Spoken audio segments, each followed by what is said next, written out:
The wedding hall still smelled of roses and incense, but to you it felt suffocating. You sat there on the bare stage, fingers curled into fists beneath the heavy red fabric, and every nerve in your body screamed at the sight of the man beside you.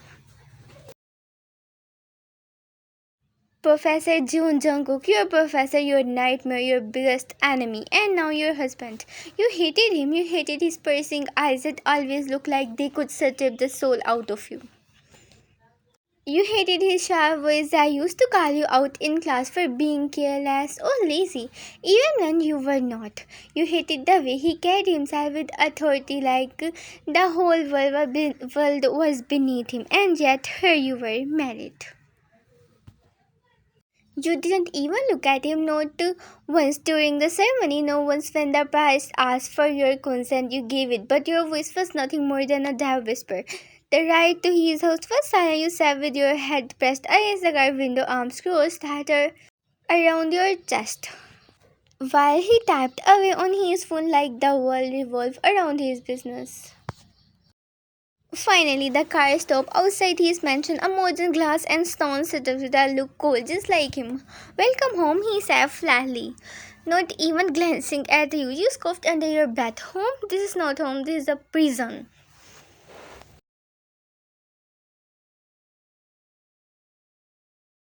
The servants greeted you politely, bowing slightly. The air was filled with curiosity and tension. You could see it in their eyes. This way, Jungkook muttered, climbing the staircase two steps at a time, as if you were not even there. You followed reluctantly, dragging your bridal dress along your room. No, his room was massive. A king-sized bed stood in the middle, the walls decorated with bookshelves and paintings. This will be your room too, he said without emotion. My parents insisted. Don't worry, I'm not interested in sharing anything other than the space. His voice stung, tough you would never admit it. Good, you replied sharply, glaring at him, because I wouldn't share anything with you even if my life depends on it. He tilted his head, eyes narrowing slightly like a predator sizing up prey. Careful with your words, Mrs. John. You are in my house now. You smirked bitterly. Correction, I'm trapped in your house against my will.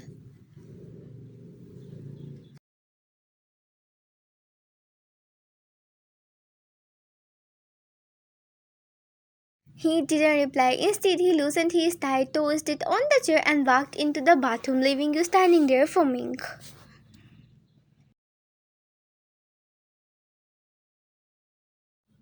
Hours later, you changed into a simple nightgown, wiping away the layers of bridal makeup. The bed felt too big, too suffocating, so you grabbed the pillow and blanket and made your way to the couch in the corner. Just as you were about to lie down, his deep voice echoed. What are you doing? You froze. He had come out of the bathroom, hair damp, shirt unbuttoned at the top. He looked casual, almost human, but you were not about to let yourself think that way.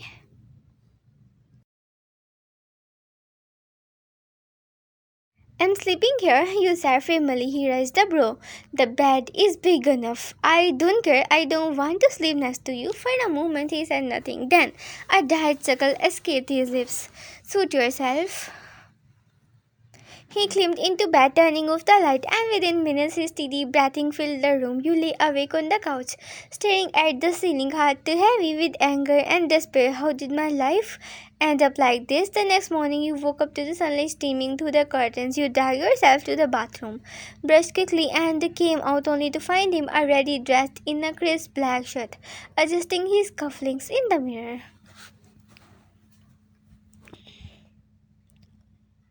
His presence irritated you, his calmness irritated you even more. Do you always wake up this late? He asked casually, without even looking at you. Your blood boiled. Excuse me, it's only 8 a.m. For me, that's late. For someone who always claimed to be ambitious in class, you clearly lack discipline. You gasped. Oh, we are bringing up the classroom now. Should I remind you that you are the psycho professor who made my college years hell?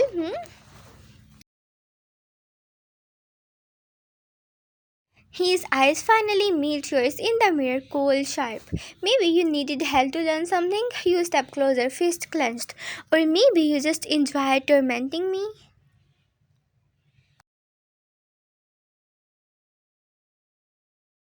He turned around slowly, towering over you. The air between you grew thick. And what if I did? He whispered dangerously. Your throat went dry, but you didn't back down. Then, congratulations, Professor, you succeeded. I hate you more than I have ever hated anyone. For a moment, silence hung between you. Then he smiled. Good. Keep that fire alive. It suits you. He grabbed his briefcase and walked out, leaving you speechless and trembling.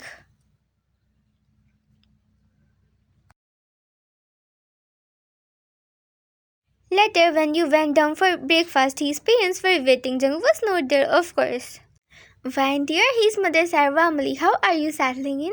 You forced a polite smile. I'm fine, auntie. She is your mother-in-law now. He is father. Reminded, you swallowed, nodding.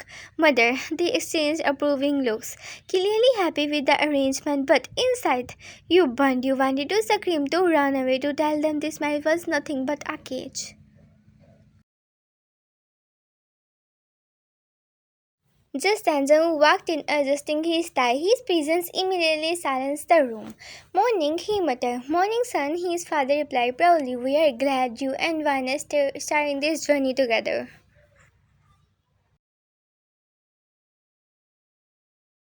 Jungkook's eyes flickered toward you for a second. His lips curved into a smile, a readable smile. Yes, we are. You glared at him, stabbing your fork into the omelette.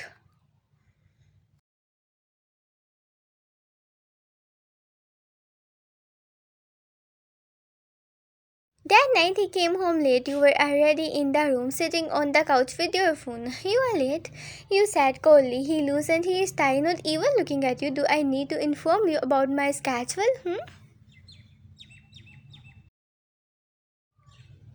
I'm your wife now. Apparently, is not that what your parents wanted? A wife who waits for you all day. He finally turned, eyes narrowing. Is that what you did? Waited for me? That doesn't sound like the one I know. You roll your eyes, don't flatter yourself. I don't care where you go or what you do. Good, he said voice low because I don't care either. For a moment, silence filled the room again. But as he walked past you, you muttered under your breath, Psycho. He stopped in his track, turned his head slightly. What did you just call me? You lifted your chin boldly. Psycho, that's what you are. For the first time, he didn't smirk, he didn't glare, he just stared at you long, intense, almost unreadable. Then he whispered, Maybe you are right, and walked away, leaving you more confused than ever. The next few days were a battlefield of silence. You avoided him as much as possible, spending most of your time in the library or pretending to nap when he came home. He, on the other hand, seemed completely indifferent, eating alone, working late, barely sparing you a glance. But things began to shift in ways you didn't expect.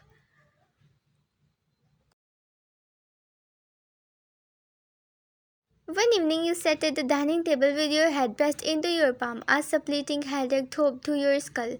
The house felt too big, too cold, too lonely. You didn't hear him come in until his voice cut through the silence. What's wrong with you? You jumped slightly, looking up. He stood there, jacket slung over his arm, tie loose around his neck. His sharp eyes scanned your pale face. Nothing, you muttered, pushing the plate of food away. Liar, he walked closer, his shadow falling over you. You look like that. Did you even eat today?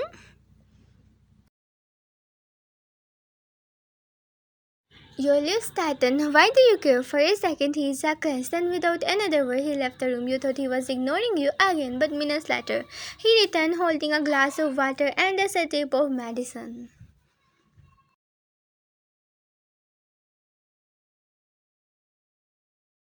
Take it, he ordered. You blinked. Excuse me, he placed the pills in front of you for the headache. Take it before you collapse and make more drama.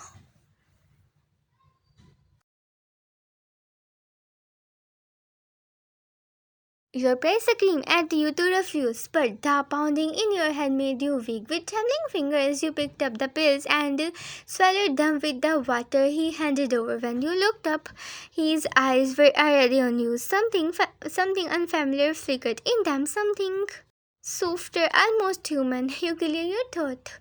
Thanks, I guess, he hummed, then walked away, leaving you confused.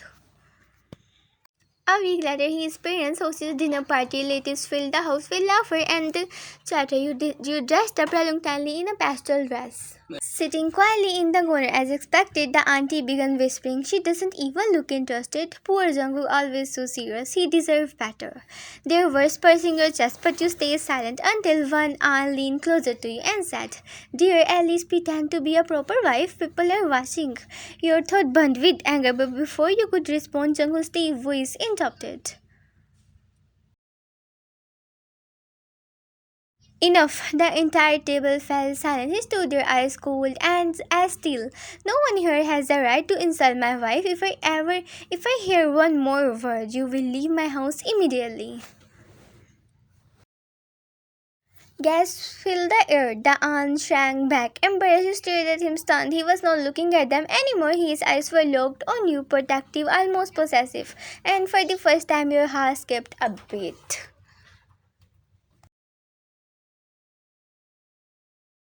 Later that night, after everyone left, you went to the kitchen to grab water. He was already there, sleeves rolled up, washing a glass. You hesitated, then mumbled, "You didn't have to defend me like that." He didn't look up. "I did. No one talks about you that way." You just tightened. "Why? You don't even like me." Finally, he turned, drying his hands on a towel. His eyes met yours, dark and unreadable. "Maybe liking you is not the point." "What's that supposed to mean?" he whispered. Instead of answering, he stepped closer. You instinctively stepped back. Bumping against the counter, he leaned down slightly, voice low. "It means you are mine, and no one else was mine."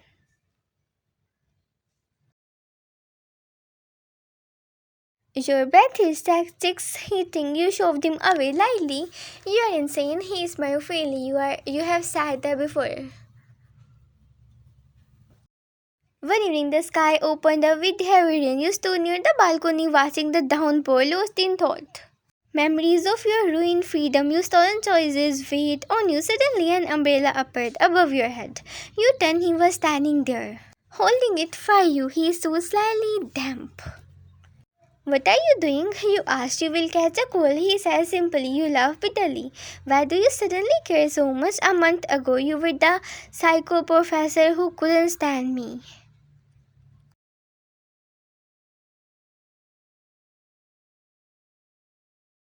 He studied your face for a long moment, then softly, "Maybe people change." The words lingered in the air, heavier than the rain.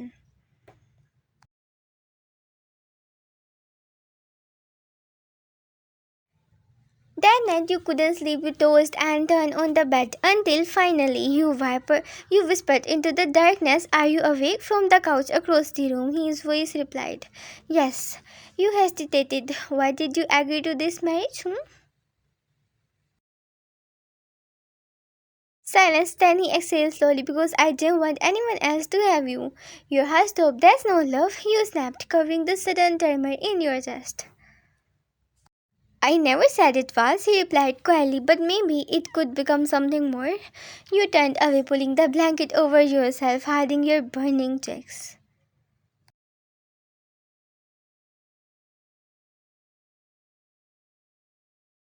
A few days later, you went grocery shopping alone. On your way back, a group of men outside the store started making comments. "Pretty girl, huh? All alone. Smile for us, sweetheart."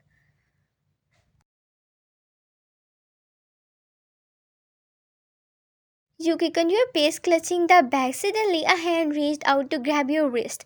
You gasped only for it to be yanked away. Jago stood there, fury burning in his eyes. He slammed the man against the wall, voice slow and dangerous. "Touch her again, and I will break your hands." The man backed off immediately, muttering apologies. He turned to you, grabbing the bag from your trembling hands. "Are you stupid? Why didn't you call me?" "I didn't think."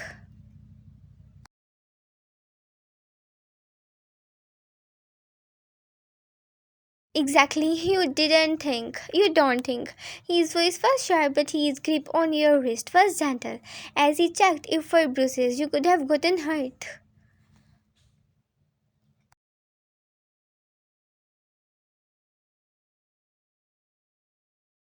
You stared at him breathless. This was not the cold professor anymore. This was someone else, someone protective, someone who cared, and it terrified you.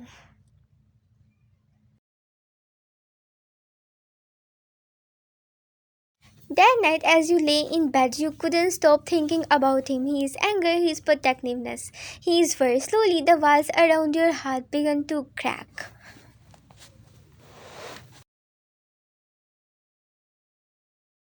You hated him, but maybe, just maybe, you were starting to see the man beneath the mask.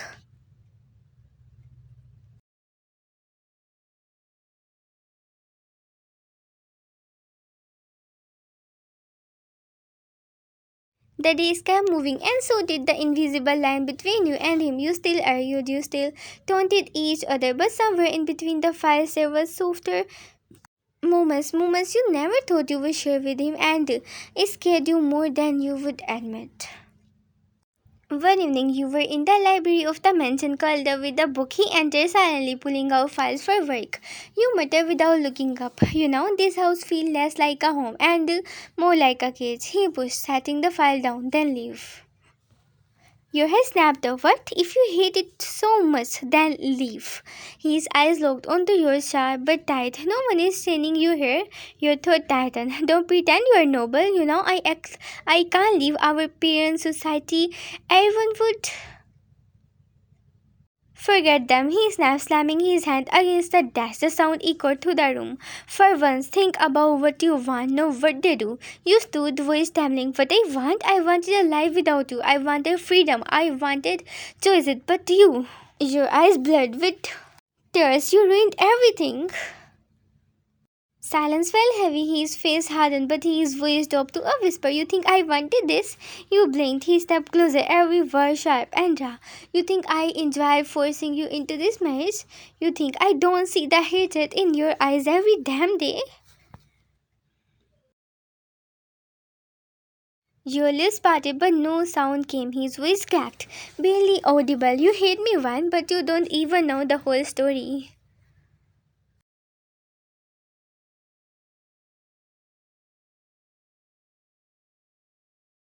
You stared at him, heart pounding. Then tell me why. He exhaled, running a hand through his hair. Pacing like a man on fire. Finally, he looked at you, eyes stripped of arrogance, stripped of pride, because I was already in love with you. The word tilted. You hated me in class, and maybe I deserve it. He continued, his voice shaking. I was static, harsh, cruel, because I didn't know how else to deal with the way you distracted me.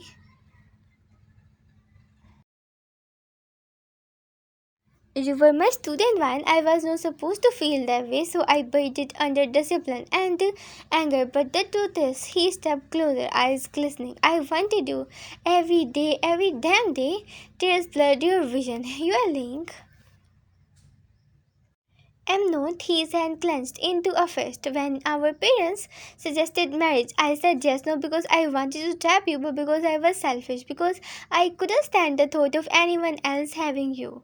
You just have emotions crashing inside you. You tortured me just because you like me.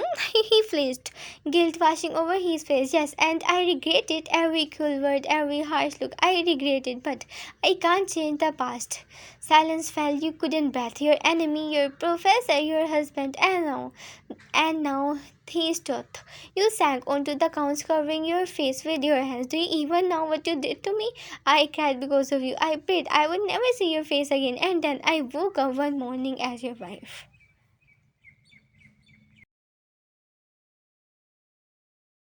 He knelt in front of you, gently pulling your hands away. His voice was low. I know, and if I could undo it, I would.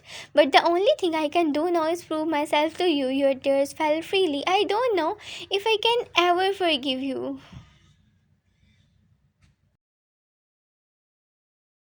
Then don't forgive me, he whispered. Just give me a chance to love you the way I should have from the start. You just asked. His eyes were red, his hand trembling slightly as it hovered near you, like he wanted to hold it but didn't dare. And for the first time, you saw not the psycho professor, not the arrogant husband, but a man breaking in front of you. Days passed. After that night, something had shifted. He didn't push you, he didn't demand. But his actions spoke louder than his words. When you fell asleep on the couch, he carried you to bed, tucking the blanket around you. When you burned your hand in the kitchen, he was the first to run cold water over it, scolding you for being careless.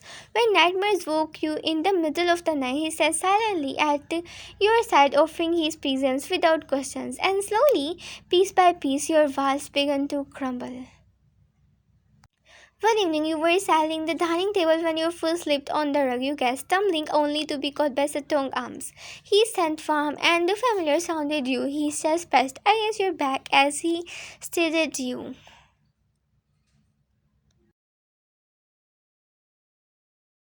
Careful, he murmured, voice husky near your ear. Your heart raced wildly.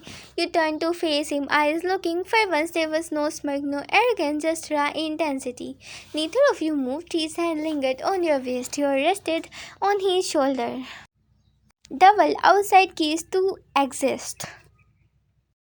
Jungkook, he whispered, his gaze dropped to your lips and back to your eyes. He exhaled sharply, pulling away as if it burned. No yet, he murmured, turning sharply. You stood frozen, breathless, realizing he was holding back not because he didn't want you, but because he respected the fragile state of your heart, and that made you fall even deeper.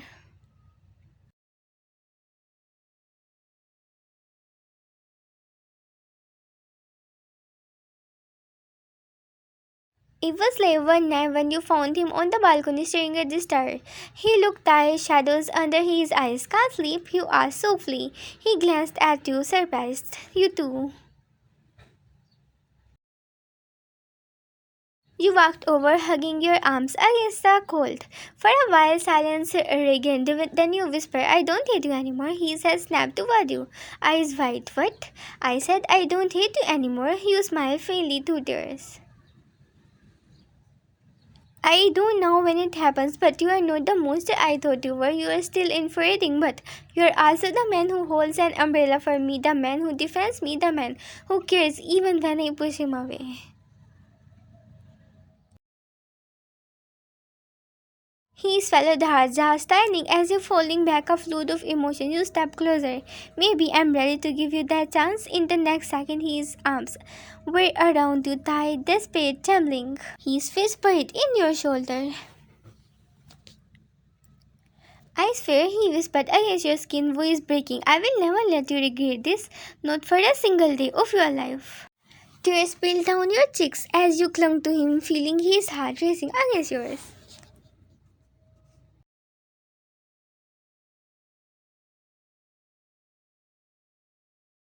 When he finally pulled back, his eyes searched yours, silently asking permission. You nodded faintly. His lips met yours, soft at first, almost hesitant, then deeper, hungrier, years of suppressed emotions unraveling. In them, your fingers curled into his shirt, his hand cradled your face as if you were the most fragile, precious thing in the world. It was not the kiss of a professor, it was not the kiss of an enemy, it was the kiss of a man who had loved you all along. Weeks later, you were curled up in bed, his arms wrapped around your waist. You still think I'm a psycho? He murmured lazily against your hair. You smiled, snuggling closer. Yes, but you are my psycho now.